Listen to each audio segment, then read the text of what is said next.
आज ईद का चांद नजर आ गया था और लोग बहुत खुश थे कि वो कुर्बानी का जानवर खरीदेंगे। लेकिन आपको तो पता है मीठा आदत से मजबूर किसी और ही सोच में बैठा था। बकरा मेरा बकरा, हाय अब तो मैं पूरे मोहल्ले को जला जला के मार दे दूंगी और इस बकरे की कलेजी भोड़ भोड़ के खा जा दूंगी। मीठा ये देखकर बहुत हैरान होता है कि नसीबो नींद में क्या कह रही है। नसीबो बेगम उठ, क्या तो नींद में बकरा बकरा कर रही है? उठ। मिठे, जो तू इतना बड़ा बकरा लेके आया था वो कहाँ चला गया है? बता मिठे, मेरा बकरा कहाँ चला गया है? कौन? जरा हौसला कर, इतना पागल मत बन। आई बात समझ, बकरा खरीदना कोई अबू जी का काम नहीं है। आसमान पर चढ़े हुए हैं इनके रेट। 70,000 से 1 रुपया भी कम में बकरा नहीं मिल रहा है। मिठे, मैं कुछ नहीं जानती, हमारे घर में कुर्बानी होगी तो होगी। बकरा खरीद जाए तुझे कुर्ते फेफड़े क्यों न बेचने पड़े अपने। इस घर में कुर्बानी होगी, हर सूरत होगी। ओ बेगम, ये बंदूक तो अंदर कर, क्यों मुझे डरा रही है? मैं कुछ करता हूँ बकरे का। फिर अगले 1.5 लाख रुपए दे दो ना यार।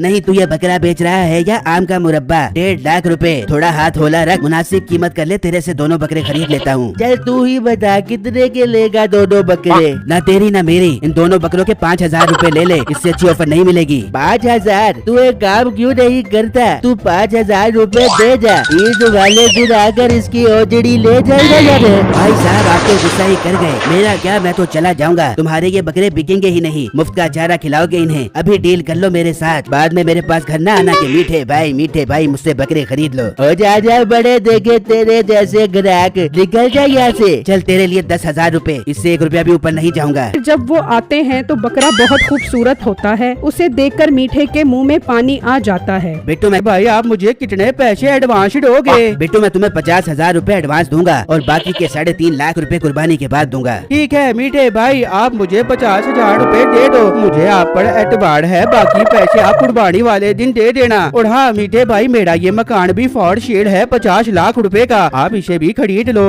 पहले तो हाँ मीठे, मैं इस चीज में तुम्हारा बहुत शुक्रगुजार हूँ जो तुमने मुझे ये ऑफर करवाई। तुम मुझे अभी उसके पास ले चलो। सेठ साहब इतने सियाने न बनो, उसके पास ले जाऊँ ताकि आप डायरेक्ट हो जाओ। मीठे तुम बेफिक्र रहो, मैं तुम्हारे थ्रू ही डील करूँगा। बस ये तसल्ली हो जाए कि वो मकान बेच भी रहा है कि नहीं। ठीक है, चलो मेरे साथ। फिर वो बिट्टू के पास आते हैं। बिट्टू, इन्हें बताओ कि तुम ये मकान बेच रहे हो। जी सेठ साहब, मैं ये मकान बेच रहा हूँ। कितने का बेच रहे हो बिट्टू? हेलो सेठ साहब, आप आम खाओ पेड़ न गिनो। मैंने कहा है ना, मैं आपकी डील करवा दूंगा। मुझ पर एतबार नहीं है क्या आपको? हाँ मीठे, मुझे तुम पर पूरा एतबार है, तुम चलो मेरे साथ। फिर वो वापस आकर मीठे को टोकन के 50,000 रुपए दे देता है और मीठा वो टोकन के पैसे बिट्टू को दे देता है। बिट्टू, वादे के मुताबिक मैं बकरे के 50,000 रुपए ले आया हूँ, बाकी 3.5 लाख रुपए मैं कुर्बानी वाले दिन तुम्हें दे दूंगा। पर मीठे भाई, मकान का क्या बना? बिट्टू, उस बटेरे के काम देखो। मुझे कह रहा था कि 20 लाख रुपए में मकान दिलवा दो। मैंने कहा तेरा दिमाग तो खराब नहीं हो गया? 50 लाख वाला मकान तुझे 20 लाख रुपए में दिलवा दूं,